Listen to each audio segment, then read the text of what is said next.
Olá, meus seguidores do YouTube e Telegram. Sejam bem-vindos. Gente, hoje eu vou continuar, né, o segundo traço aí da série, né, de como se relacionar com cada traço nas questões aí familiar. E hoje eu vou estar falando do segundo traço, só para relembrar, né, o traço de caráter oral. Ele tem as suas características, né? Quando você tem um oral da falta, você tem ali um biotipo mais magro. Quando você tem o oral, né, do excesso, que ele é dividido, o oral é dividido em oral do excesso e da falta, ou vice-versa. Quando você tem um oral do excesso, são aquelas pessoas cujo formato anatômico corporal são pessoas mais redondas, são pessoas mais gordinhas. Então, vamos lá, só para relembrar. Gente, uma das perguntas que me fizeram lá no Telegram foi assim, qual que é a diferença, né? Tipo, que às vezes você tem uma pessoa magra, mas qual que é a diferença do oral da falta com, por exemplo, esquizoide? Realmente pode causar uma confusão na questão do diagnóstico, né? De quando você faz a anamnese do corpo, né? Do formato anatômico corporal de um magro, para você não confundir com esquizoide. Então, qual que é a diferença, né? O traço de caráter esquizoide, ele tem ali uma conotação, primeiro que a relação céfalo-caudal, né, o crânio, ele é bem maior do que, ele é desproporcional, né, ao resto do corpo, é um crânio maior. A magreza é uma magreza, assim, gente, que tem todo um formato, assim, que dá para você ver quinas, mas principalmente você vai perceber um corpo, assim, magro mesmo, no sentido, ele inteirinho magro e desengonçado, e a relação do crânio com o resto do corpo existe uma desproporcionalidade. E o oral da falta, você pode ter uma pessoa super magra em conotações bem parecidas, entendeu? Inclusive até com o crânio grande.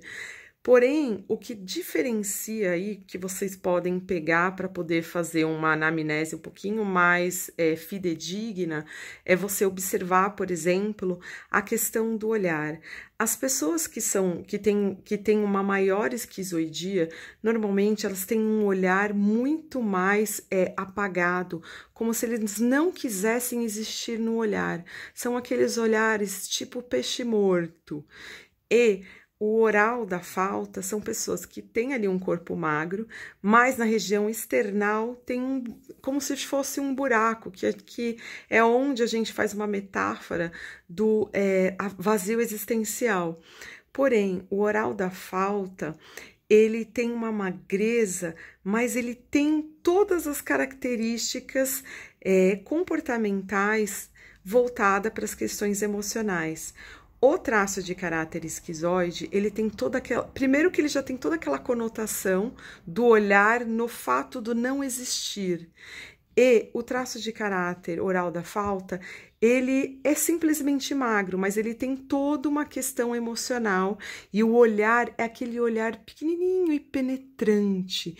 Todo oral, ele tem um olhar muito invasivo, né? Que é completamente diferente de um olhar de um esquizoide, que ele não quer existir de nenhuma maneira no olhar. O traço de caráter oral, ele penetra dentro do olhar, mas como se ele fosse um cachorrinho pidão, assim, tem muito sentimento no olhar, tem muita existência nesse olhar. Ele quer existir no olhar do outro, buscando um reconhecimento, inclusive no olhar. Então, para você diferenciar, por exemplo, um traço de caráter esquizoide de um oral da falta, que são ambos magros, fica atento na questão do olhar e também do comportamento desse olhar. O comportamento de um olhar é não existencial, não quero estar ali. O comportamento de outro é pertenço a esse momento, me olhe. E esse olhar do oral é sempre num processo muito emocional de existência, num processo muito sentimental. Então, essa é uma das nuances que você capta, assim, depois de muito tempo fazendo isso, você vai captar isso rapidamente. Porém, inicialmente, para você conseguir fazer essa diferenciação, né, na verdade, é simplesmente na questão da anamnese. Quando você tem corpos magros idênticos, faça a anamnese da questão do olhar e perceba a existência do sentimento e a falta da existência do olhar do outro. Então, são questões bem peculiares e que realmente dá toda essa diferenciação. Agora, voltando mais aqui para a questão do oral, o oral, tanto da falta quanto do excesso, são personalidades, vamos colocar assim, são caracteres, né, que querem estar ali num processo de existência emocional e sentimental. Eles querem estar são muito intensos, eles querem estar muito dentro do olhar do outro, querem estar muito na questão afetiva do outro, querem existir nessa afetividade. Então, quando você vai se relacionar na família com pessoas orais, são aquelas pessoas que desde crianças querem existir, elas gostam de chamar atenção, principalmente na comunicação. São crianças que adoram falar e elas têm sempre uma necessidade de contato, que é o que difere, né? Que é completamente diferente do esquizoide. São crianças que gostam do contato, gostam de estar abraçando, aquelas crianças que vão beijar a mãe, o pai, o tempo todo, precisa da confirmação devido a essa carência, né, neurobiológica que eles têm, eles precisam de toque, porque assim, na mielinização desses caracteres, né, orais, eles tiveram uma explosão de sensações corporais. Então, a mielinização de um oral é no corpo inteiro. Então, eles têm uma necessidade, gente, de muito toque. São pessoas que num processo aí de relação, aquelas pessoas que precisam de abraço, de beijo, você precisa falar que ama, você precisa confirmar sentimentos. E não é que a pessoa assim, ai, que carência. Não é só uma carência, é uma necessidade biológica, inclusive para ele se sentir pertencente à existência dele no outro. E aí as pessoas falam assim, ai, mas essa pessoa quer existir no outro, isso é possível? É possível, uma existência assim, do sentimento no outro, uma vontade, não de ser o outro, mas é uma vontade de estar presente e quer confirmar essa presença no psicológico do outro, entendeu? Às vezes, quando isso é muito exagerado, que vai para o patológico, pode ser que a pessoa tenha uma necessidade, assim, de, às vezes, coexistir. Então, assim, são traços que realmente têm maior propensão a desenvolver codependências também. Então, a grande questão aqui no processo de relação familiar, né, que às vezes você vê, assim, tem pessoas que estão lá com os pais até 40, 50, 60 anos, numa ligação emocional muito grande. Para que ocorra o equilíbrio desse traço, você também tem que ver outros traços que estão ali relacionados. Se você tem um oral muito grande, por exemplo, com rígido, que o rígido já tem uma tendência a ter um édipo muito ligado com as figuras parentais. Então, se você tem um édipo junto, né, e com um traço de caráter rígido e um oral muito alto, você vai ter uma tendência a ter mais codependência das figuras parentais. E para equilibrar isso, gente, muita análise. Entendeu? Então, para isso, muita análise, muito exercício de bioenergética, para poder equilibrar essas questões. E numa relação familiar, assim, a coisa mais, vamos colocar assim, tanto as coisas positivas quanto as negativas, as coisas mais positivas desse traço, que são traços, assim, muito carinhosos, são aqueles filhos que são super fofos com a mãe, as mães são muito fofas com os filhos, os pais são aqueles pais muito emotivos. Então, isso traz muita união. Mas o oral também tem muito essa coisa de uma dependência, né? Que é que desenvolve essas codependências, de uma dependência de autoconfirmação do outro. Então, assim, eles vivem essa dor, né, que é uma das dores do traço, eles têm tanto medo de ser abandonado, que essa é a pior dor do traço, que eles precisam sempre estar, assim, confirmando o sentimento, de todas as pessoas que estão próximas. E outra coisa, quando o oral, ele tá coibido, né, de existir, quando ele de alguma maneira não consegue falar, não consegue se expressar, são pessoas extremamente emocionais. Ele entra num processo de dor.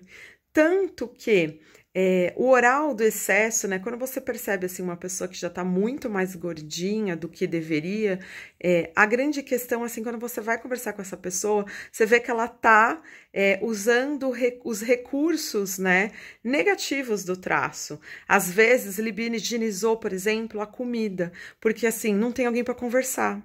Entendeu? Não tem alguém para amar, não tem alguém para, tipo, exortar, né? Todo o gozo que tem esse traço, por exemplo, numa comunicação. Então, o que acontece? Quando o oral, ele tá num processo de muita dor, que ele não pode falar, que ele não pode se expressar sentimentalmente, ele acaba, por exemplo, usando a comida como um subterfúgio, como uma válvula de escape. Isso é uma das questões da dor, né, do oral. Agora, quando, por exemplo, assim, num processo de relação familiar, ele tem um lugar de escuta, quando tem pessoas da família que fazem troca, quando tem pessoas da família que dão a possibilidade dele crescer na fala, e principalmente, gente, mulheres quando estão, por exemplo, na TPM, que já tem moralidade grande, se elas não conseguirem, por exemplo, soltar, né, vão colocar assim, catarticamente algumas questões, às vezes quando estão na TPM mesmo, de chorar, de comer um chocolate, de fazer coisas que dão uma aliviada nos estados emocionais, entra na dor. E é onde, às vezes, elas surtam, piram, e às vezes ficam bem irritadas.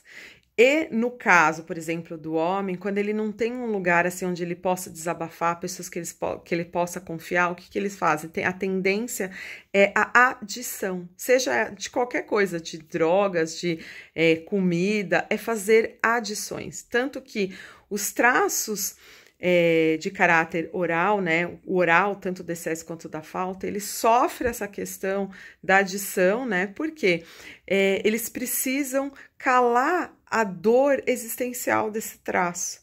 Então, para aliviar, para poder trabalhar essas questões familiares, né, com pessoas mais orais, eu sempre coloco que o fato de você ter um lugar tanto de escuta, quanto de... Quando ele vai se isolar, assim, para chorar, deixa chorar, quando tem vontade de chorar, chora, quando tem vontade de falar, fala, tem que ter alguém. Um oral, ele nunca pode ficar sozinho. Então, é engraçado isso, porque assim, mesmo o da falta, às vezes o da falta, ele tá assim... num processo ali mais de isolamento, porque isso já faz parte, né? Porque no processo de amamentação, os orais do excesso tiveram muito, assim, os pais suprimiram as dores existenciais amamentando. O da falta, não é que não teve, faltou. Às vezes o choro, a dor que a criança estava sentindo ali no momento, justamente por ser oral, de não ter ali, de não ser atendido da maneira adequada, e que foi negado, retrai esse corpo já entende, já tem um outro mecanismo de funcionamento neurológico que não conduz, por exemplo, a adições e, por exemplo, o processo de obesidade, como no caso do oral do excesso. O oral do excesso, como ele sempre foi atendido prontamente, mas às vezes não no que lhe era necessário para o psicológico, por exemplo, que quando bebê, criança, chorava, os pais, ele estava sequinho, olhava-se outras coisas. Aí os pais falavam assim, não, tá tudo bem, então ele deve estar com fome. Então, a criança recebia comida. Então, sempre que existia alguma dor, algum desconforto, seja ele psicológico, era sempre atendido com comida. Então, com alguma coisa na boca para comer. Então, eles já foram crescendo, neuroassociando o processo de todos os tipos de dor com o comer.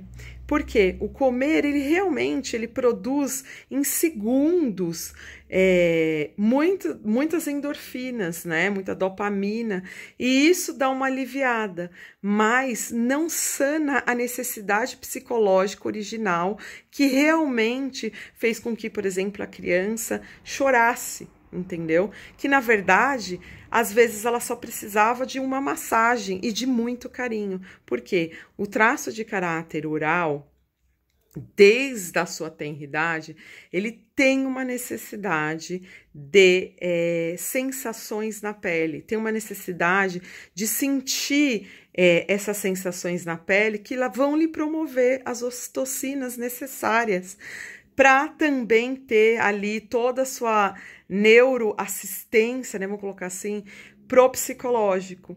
Então, o que acontece? Às vezes, né, no processo educacional e desenvolvimento da criança, e que vai se sucedendo até o desenvolvimento adulto, foram atendidos da forma inadequada.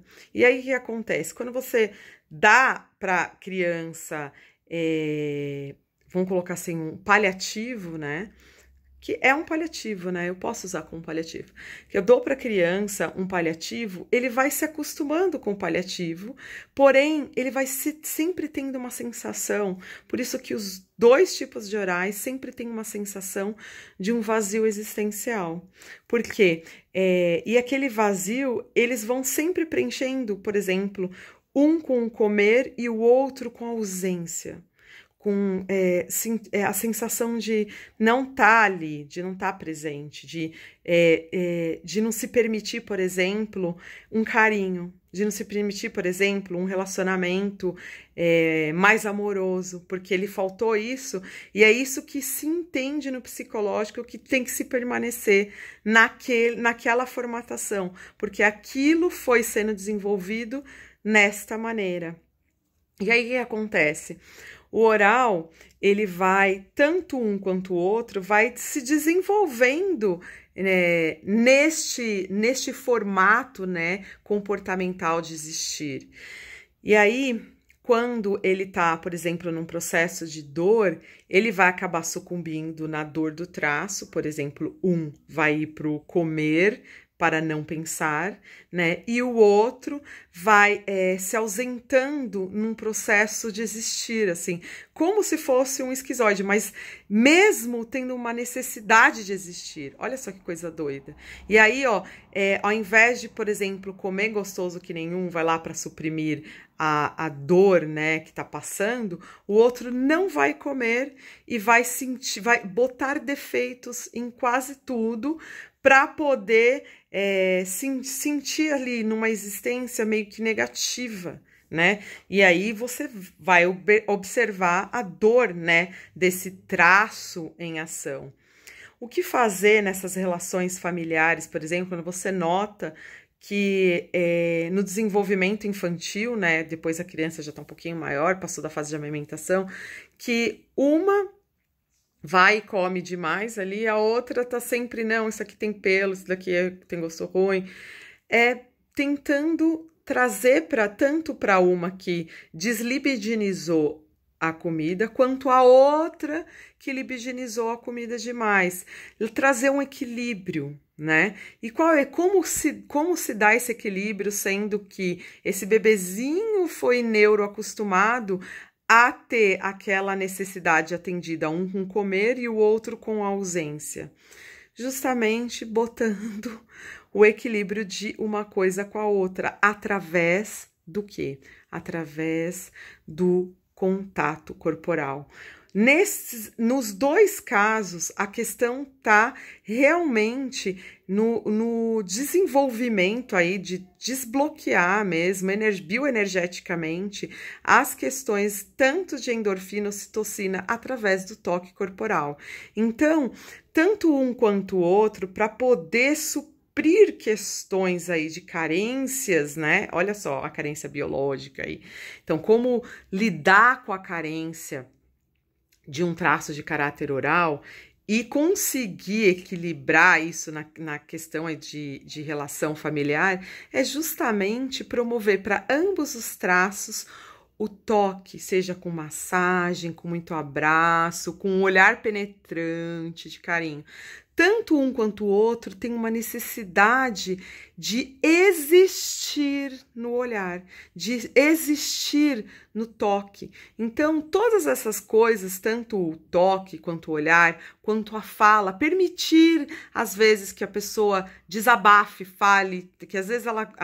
O da falta guarda tantas mágoas e guarda tanto, vai guardando, como bem parecido com o masoca, com o masoquista, que no final ele fica muito amargo em algumas questões. Então, assim, se você tiver alguém da sua família que tem esses traços, né, que tem essa conotação, seja da falta, magro, ou do excesso mais gordinho, todos eles precisam de um espaço de fala, de desabafo, precisam às vezes chorar, contar que problema que tá passando. Às vezes eles só deles falarem, já tipo assim, limpeza de chaminé, segundo Freud, entendeu? Você faz a limpeza de chaminé num processo associativo, deixa falar, e aí se precisar chorar, chora, abraça, come um chocolate quando tá na TPM, deixar ele existir. E quanto mais ele conseguir, por exemplo, sair as coisas que tá guardado, às vezes, dentro dele, que tá ali o dia inteiro guardado, ou por meses, semanas, quanto mais ele conseguir desabafar, abraçar e chorar, mais esse traço ele vai ficando limpo, ele vai ficando muito mais calmo, e no processo de relação familiar fica uma coisa muito mais leve. E tanto um quanto o outro equilibra. O excesso, né? O do excesso consegue, através disso, ele se sentindo amado, ele libidinizando a libido e não a comida. O outro libidinizando o corpo e não a falta, para se permitir um orgasmo existencial. Então, a grande questão aqui é causar neste traço equilíbrio através do corpo e mostrando para ele quanto esse corpo existe, tanto no mundo físico quanto no mundo psíquico-emocional do outro. Fica a dica.